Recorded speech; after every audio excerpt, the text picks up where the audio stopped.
All right, shalom, shalom, shalom to you, family on YouTube, and welcome once again to another of our Shabbat teaching here on Just a Word. Zach Aliyahu, and I am here with Ak Etakan, and we realize this has not been, You're here with Etakan. And we will be going into the teaching today. And you look at the title, Should We Eat Meat? And it's not really a nice title to have because we know food is the primary driver of the human being. And people are very sensitive to food. And this topic is not for everyone. I would say it's not for everyone. It's for those who are seeking out the truth of the Most High, because most of us will just want to just continue living how we have lived and not examine anything. And who knows what you might get when this is finished. We never know until we reach to the very end. So please stay tuned to the end, because this teaching should give us more insights into food and not food, into meat and the part that it plays and the problems with it. It should give you something. So please stay tuned. All right? So let us begin. All right, so the real idea of food, or the importance of food, is that our body is a temple of Ruach HaKadosh, and the Ruach cannot dwell in uncleanness. From the book of Isaiah, because the word says, to the law and to the testimony, if they speak not according to this word, it is because there is no light in them. So we go to the law and the testimony. And in Isaiah 52, verse 11, he tells us this. Depart ye, go ye out from thence. Touch no unclean thing. Go ye out of the midst of her. Be ye clean, that bear the vessels of Yahuwah. So right there, we see our first hint as to the importance. Go ye out from thence. From whence? From Babylon. Touch no unclean thing. Go ye out of the midst of her. Be ye clean, that bear the vessels of Yahuwah. That bear the vessels of Yahuwah. The vessels of Yahuwah. Our body is the temple. So we bear the vessels of Yahuwah in our temple. It says when you're leaving Babylon, touch no unclean thing. Very important. Very, very important, because many of us, when we flee out of Babylon, we think that we are doing the Most High a favor and we are doing ourselves a favor when we just leave. We have been telling people for a time now, it is just not leaving. Leaving is just not it only. There is more to it than leaving. Leaving is just the beginning. So we must purge ourselves from uncleanness. 2 Timothy 2, verse 20 says, But in a great house there are not only vessels of gold and of silver, but also of wood and of earth, and some to honor and some to dishonor. So this is speaking about believers. When we come out, some of us are to honor and some of us are to dishonor. Some of us are vessels of honor and some are vessels of dishonor. That is why it says, the wheat and the tares shall grow together until the day of harvest. Some are to honor and some are to dishonor. We have to ensure that we are vessels of honor and not of dishonor. Go to verse 21, please. If a man therefore purge himself from these, he shall be a vessel unto honor, sanctified and meet for the master's use, and prepared unto every good work. So you see, if a man, it's conditional. If a man therefore purge himself from these, So if we purge ourselves from uncleanness, then we can be vessels of honor. So coming out of Babylon, there is a purging that has to take place. Now, we're going to go to the law and to the testimony, because we're going to look at the vessels in the tabernacle and the fact that all the vessels in the tabernacle were made of brass. Brass was a prized metal by the Most High. Was this so loud? Prized by the Most High. Something is wrong. Prized by the Most High. Mic check, 1 2 1 2. Yes. And so most of the vessels in the temple were made of brass. Exodus 27 verse 19. All the vessels of the tabernacle, in all the service thereof, and all the pins thereof, and all the pins of the court shall be of brass. Now, the Most High is so specific in everything that he does. Every single thing. All the vessels must be of brass. Exodus 38, verse 3 to 5. Let's see the obedience of Moses.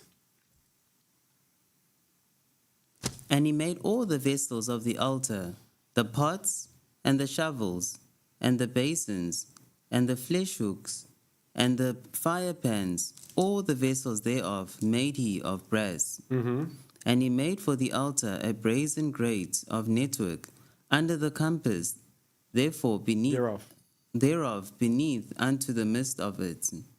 And he caused 4 rings for the 4 ends of the grate of brass, to be places for the staves.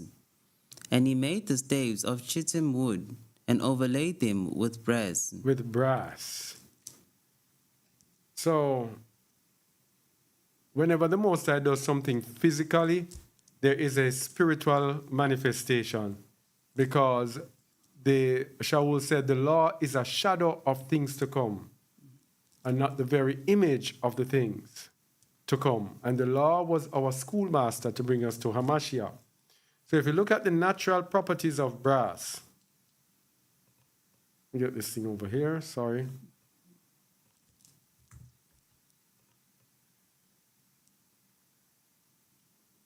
Brass is a material known for its durability and resistance to corrosion, making it an excellent representation of these qualities. So, known for its durability and resistance to corrosion. Durability, we as believers, we have to be durable, because we're going to go through fire and all sorts of things. So we have to be durable. And we cannot be corroded, which means nothing can come and phase us away from the way of the Most High. No false doctrines can come and cause us to be taken away from where we should be. Brass is commonly associated with fire due to its ability to withstand high temperatures. What does fire have to do with us? Holiness. We shall be baptized with Ruach HaKadosh and fire. The fire is the testing and all of those tribulations and all of those things that we go through. So we have to be able to stand up to high temperatures. We have to be able to stand up to a lot of pressure. Further emphasizing its symbolism of endurance and strength. Another thing about brass is that brass is not easily marred. Brass is recognized for its exceptional workability, machinability, as well as its antibacterial and anti-biofouling properties. So it can be beaten and turned into whatever shape we want it to turn into. Let's think about our salvation. When we go through the trials and everything, we must be able to be molded in the way that the Most High wants us to go. Brass exhibits exceptional resistance to corrosion in seawater. And we know when it says the beast come out of the sea refers to people. So we should be able to resist whatever pressure comes from people. and possesses favorable machinability and formability characteristics, so we can be formed into whichever way the Most High wants us to go. Additionally, it possesses biocidal properties that render it highly suitable for antibacterial purposes, which means it is able to stand up and be clean, as we all should be. Stand up and walk in cleanness, not uncleanness. Okay? So we too must be like brass, not defiling the temple of Allure.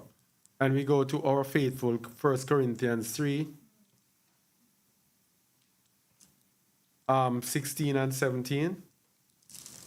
Know ye not that ye are the temple of Yahuwah, and that the Spirit of Yahuwah dwelleth in you? If any man defile the temple of Yahuwah, him shall Allure destroy. All right, this is our clause here. This is our clause for the day. If any man defile the temple of Allure, him shall Allure destroy. We read in the book of Isaiah, he says, go ye out of her, be clean that bear the vessels of Allure.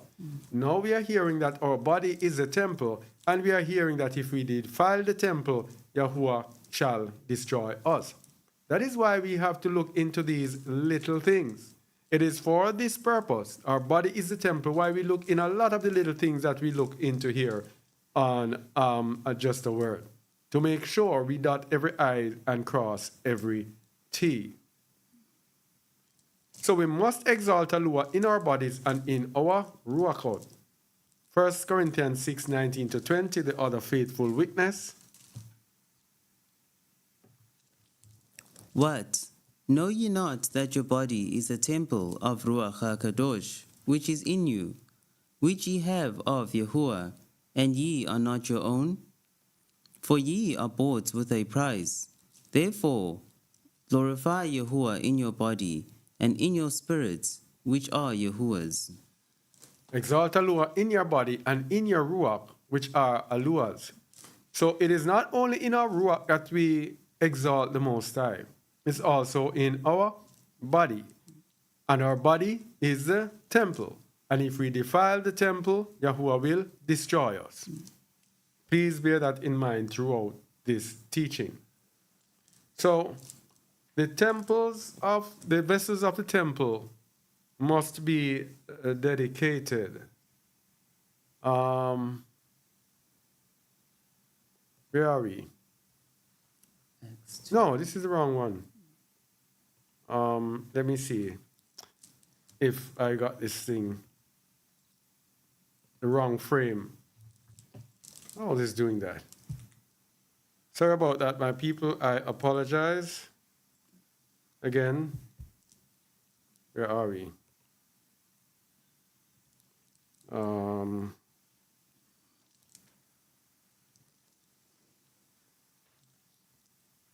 Advantage of having a faster phone. Okay? Most exalt. All right, so this one should not be here. All right, we're at the right place. So let's look at the danger of polluted food from the nations, because food defiles our temple. Psalms 96, verse 5. Now we grew up, our whole story is that we are Yasharal, and we were sent into captivity among the nations to take on the ways and the pollution of the nations in our captivity. When we raise up now, we have to bear this in mind, people, that when we raise up, we know who we are, and we turn to who we are. We have to go back to the old path, which is the good way. We have to try to find out the way in which our fathers walked, not our fathers who did wrong and went into captivity, but our fathers who walked in righteousness, such as Abraham, Isaac, and Jacob. We have to go back to their ways of righteousness and see how we should walk. Psalm 96, verse 5 tells us something very daunting about the nations. For all the gods of the nations are idols, but Yahuwah made the heavens. All of them are idols. And we hear so many times, even in the book of Revelation, about food sacrificed unto idols. But you have them that encourage them to eat food sacrificed unto idols. That is a condemnation. But all the gods of the nations are idols. And if you are into some form of understanding, you'll understand the Psalm 83 conspiracy, whereby the nations come together. The nations come together and try to make sure the name of Yahshua will be no more in remembrance. And so, in part and parcel, they also gave us false religions for us to go after their gods. That is why we have to be reading the Bible and we have to be putting in the name of our Alua, because that is what they did. They took the scriptures, they took out the name of our Alua and put in the name of their Elohim. They put in the names of their gods. 1 Corinthians 10:20 is a good companion to that. Read it, please. But I say that the things which the Gentiles sacrifice, they sacrifice to devils, and not to Yahuwah. And I would not that ye should have fellowship with devils. All right. The things which the nations sacrifice, they sacrifice to devils, not to Yahuwah. So whatever they do in their religions, it is to devils. Case in point, Christianity. If you have come to any knowledge, you realize that Easter is a feast of Ishtar. Yes? That is the biggest feast of the religion. And we realize that Christmas is a feast of Saturnalia. Valentine's Day, that they celebrate so highly in their church, is dedicated to Cupid, who is Tammuz. The 40 days of Lent is the 40 days of mourning spoken about in the scriptures to Tammuz. Every one of their feasts are to devils. All right? Verse 21. You cannot drink the cup of Yahuwah and the cup of devils. Ye cannot be partakers of Yahuwah's table and of the table of devils. There we go. You have to decide whose table you are going to eat from. Because in our Torah, the Most High told us not to eat pork. And Christianity, for example, pork is their number one meat, their prized meat. All right? This is abomination and abominable. So the Gentiles, their whole system is set on polluted food. That's the heart of it. Every food that the Most High hates. So Christians will eat all sorts of polluted food. They eat, what do you call it? Pork, all sorts of shellfish, shellfood, rabbits, anything that their heart desires, because they believe that the Messiah told them to eat anything. But that is another thing. So food, my people. And was it last week we did a discussion on food, on Babylon's food, and today we're doing food again. All right? It's not by chance that this is happening. So you can check out our channel for Babylon's food. What would you call it again? The Deception? Babylon's food, the great deception. Babylon's food, the great deception. Babylon's food, the great deception, yes. All right, so go to 1 Corinthians 10:22. Do we provoke Yahuwah to jealousy? Are we stronger than he? All right, there we go. So if we continue to partake of the cup of the master and the cup of devils, we provoke Yahuwah to jealousy. And we know when Yahuwah is jealous, we know that we are in problems. So it was this week we were reading this verse, and this verse really struck out, Psalms 141, verse 3, which tells you the way of the nations, that the nations set up their polluted food to give unto us so that we too can be polluted. Set a watch, O Yahuwah, before my mouth. Keep the door of my lips. Set a watch before my mouth. Stop me from eating their polluted food. That's what David is saying. Continue. Incline not my heart to any evil thing, to practice wicked works with men that work iniquity, and let me not eat of their dainties. Let me not eat of their dainties, because all their dainties are polluted.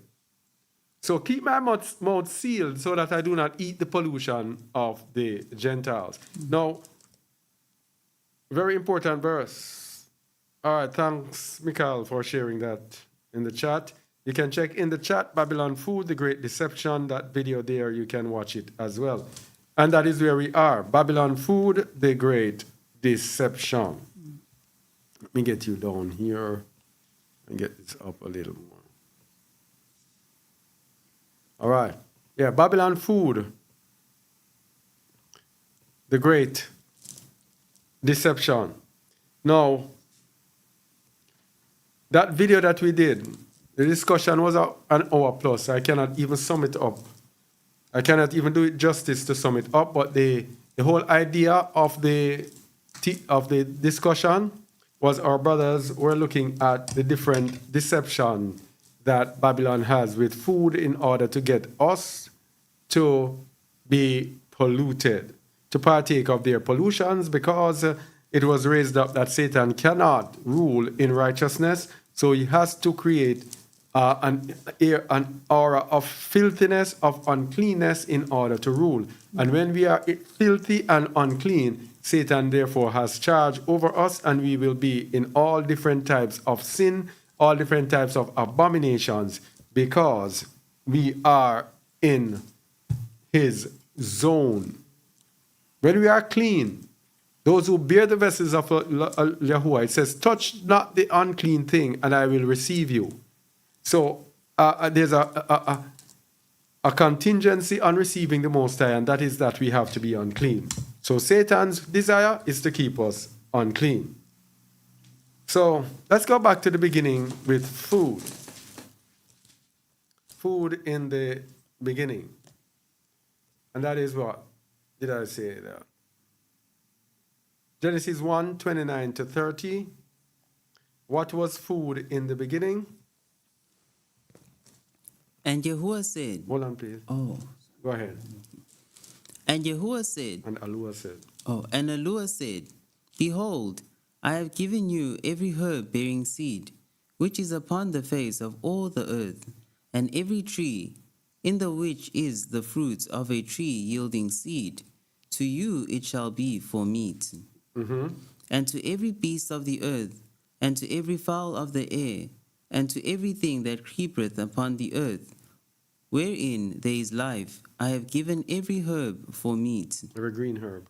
Every green herb for meat, and it was so. All right, there we go. Immediately we have this understanding of meat. The word meat. Are we going to look at it? Yeah. Let me look at it. Meat, it shows you that it's green things from meat. This is something that we have to establish from the beginning, that when you see meat in the scriptures, it does not literally refer to, what am I going to do? It does not literally refer to what we call meat. So okla, feminine of H401, which is ukla, food, consume, devour, eat, food, meat. So when it says, for every green herb shall I give you for meat, it's speaking about food. And this is something we have to keep in mind throughout the scriptures, because several times it's saying meat, it's not, and we in our mind, we just put meat in our minds, it's food. Okay? And to every beast of the earth and to every fowl of the air. So in the beginning, every single animal was eating grass. What do you call it? Nuts, vegetables, fruits, all of those natural green things. That's what everyone consumed. Genesis 2, 8 to 15. And Yahuwah planted a garden eastward in Eden, and there he put the man whom he had formed. And out of the ground made Yahuwah to grow every tree that is pleasant to the sight, and good for food. The tree of life also in the midst of the garden, and the tree of knowledge of good and evil. And a river went out of Eden to water the garden, and from thence it was parted, and became into 4 heads.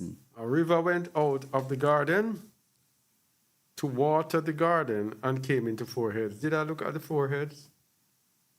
I didn't look at it. Here. All right, go ahead. And I think I looked at the 4 heads. The 4 heads here actually saying something. Continue. And the name of the first is Pison. That is it which compasseth the whole land of Hifla, All right. where there is gold. Sorry. Of Havilah. Okay. Read it again, please. Sorry for this disturbing. Go ahead. The name of the first is Pison. That is it which compasseth the whole land of Havilah, where there is gold. That word pison there means increase. Continue. The gold of that land is good.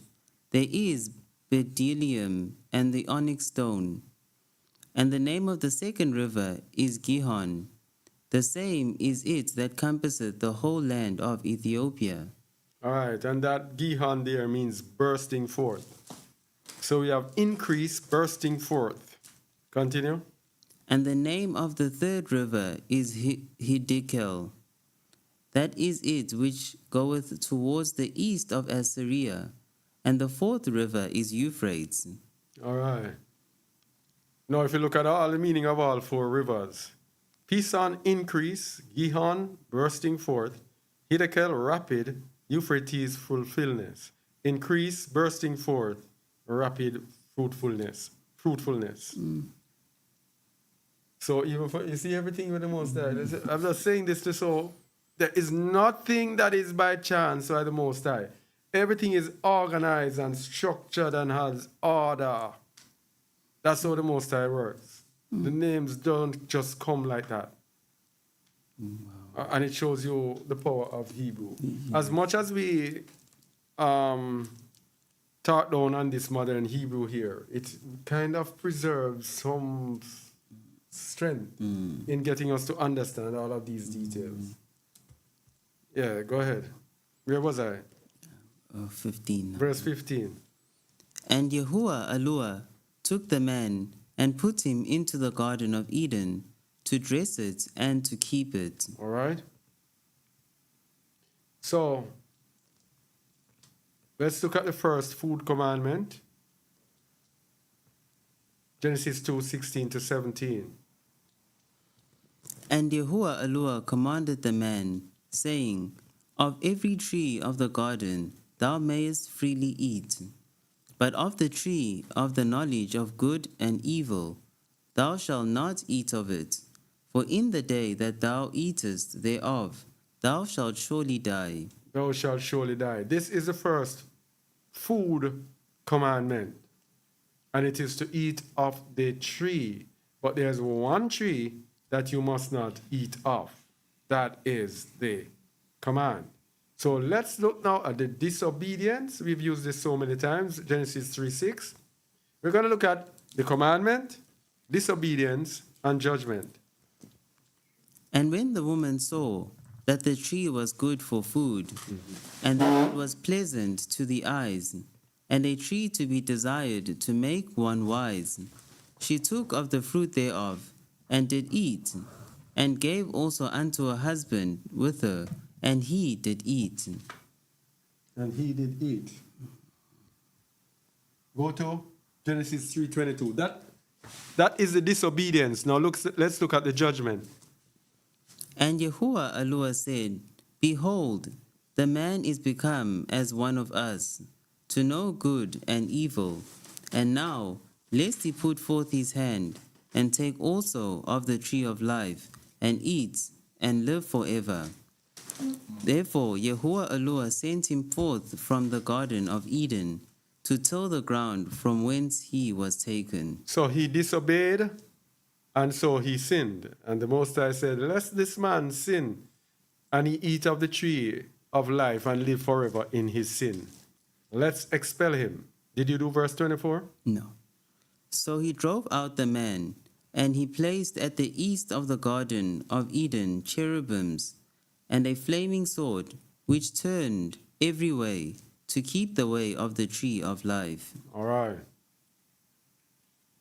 So man continued in his sin until man continued in his lust, and the most, not in his lust, because, what happened was that the Watchers came down.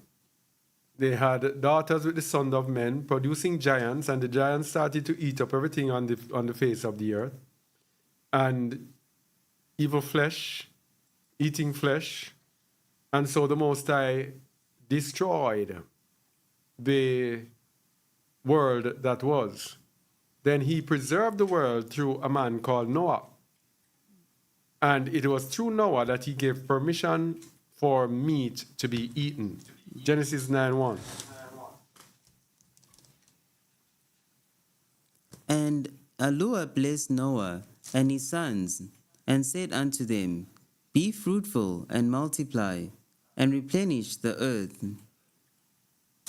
And the fear of you, and the dread of you shall be upon every beast of the earth, and upon every fowl of the air, upon all that moveth upon the earth, and upon all the fishes of the sea.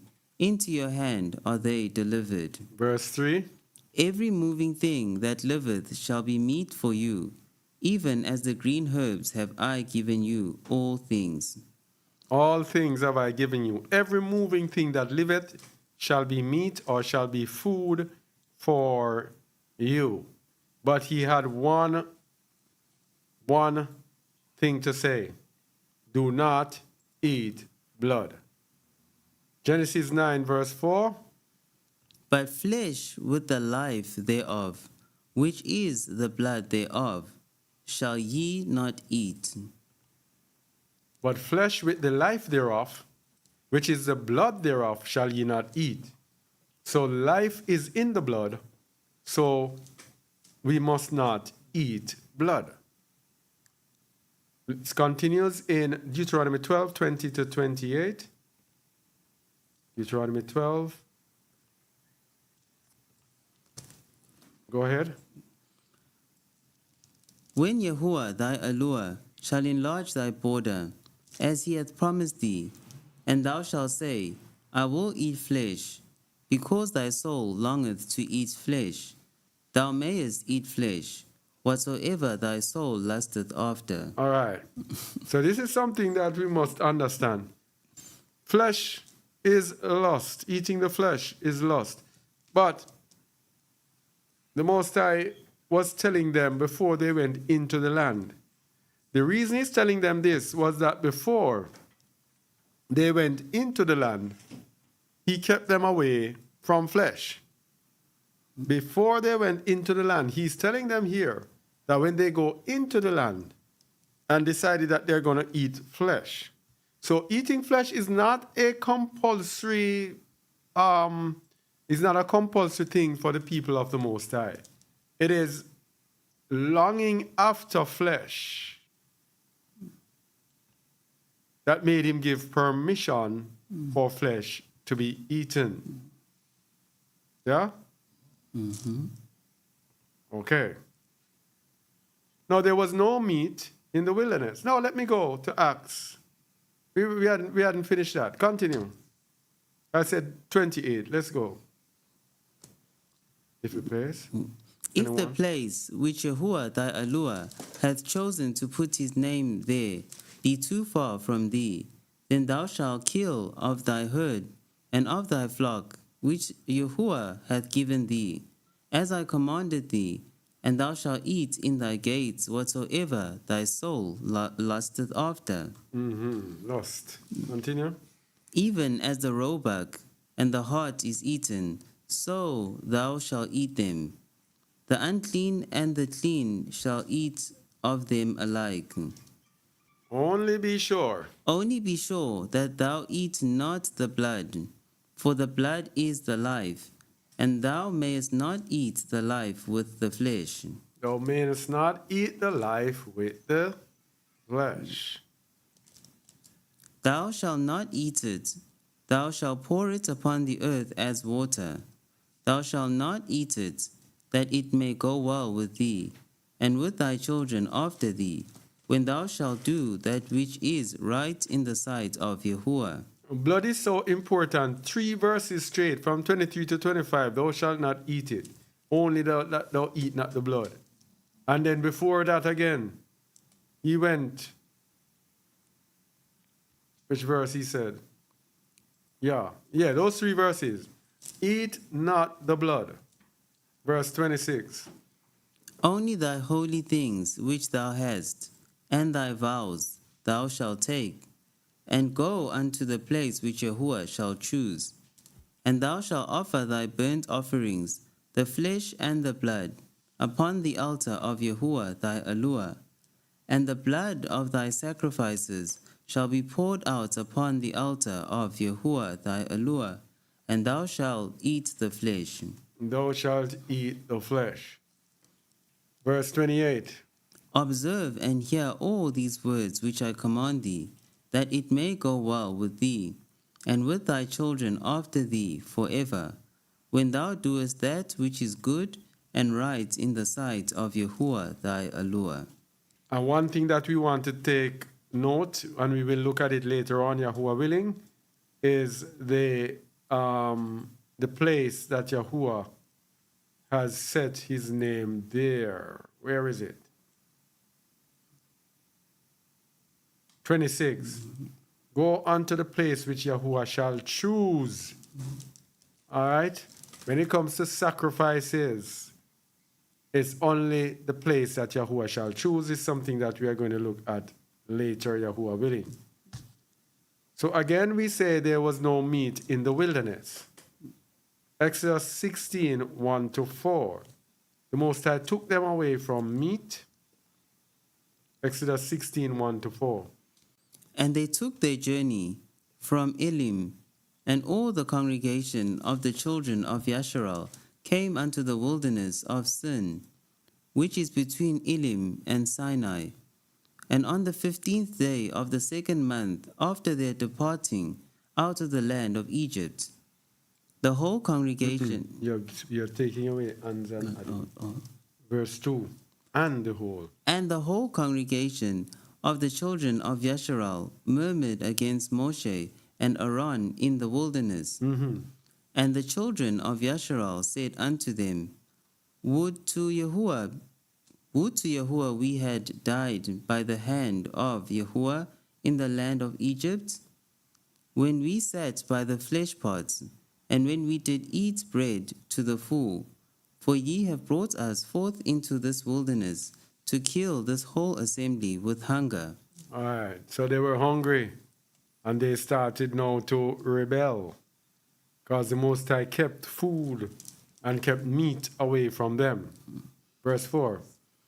Then said Yahuwah unto Moshe, Behold, I will rain bread from heaven for you, and the people shall go out and gather a certain rate every day, that I may prove them whether they will walk in my law or no.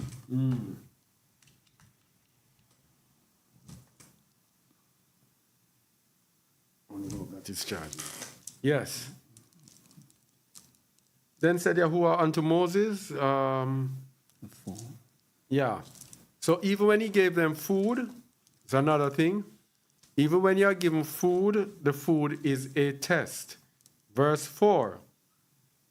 Then said Yahuwah unto Moshe, Behold, I will rain bread from heaven for you, and the people shall go out and gather a certain rate every day, that I may prove them whether they will walk in my law or no.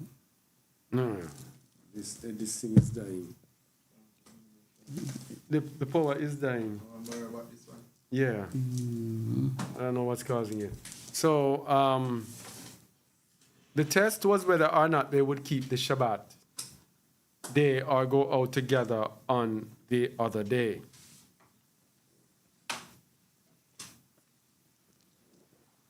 So let's look at the consequences of lusting after flesh. Numbers 11, 13 to 24.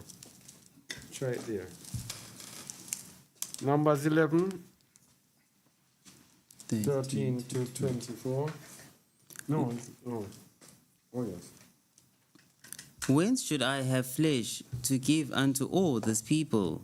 For they weep unto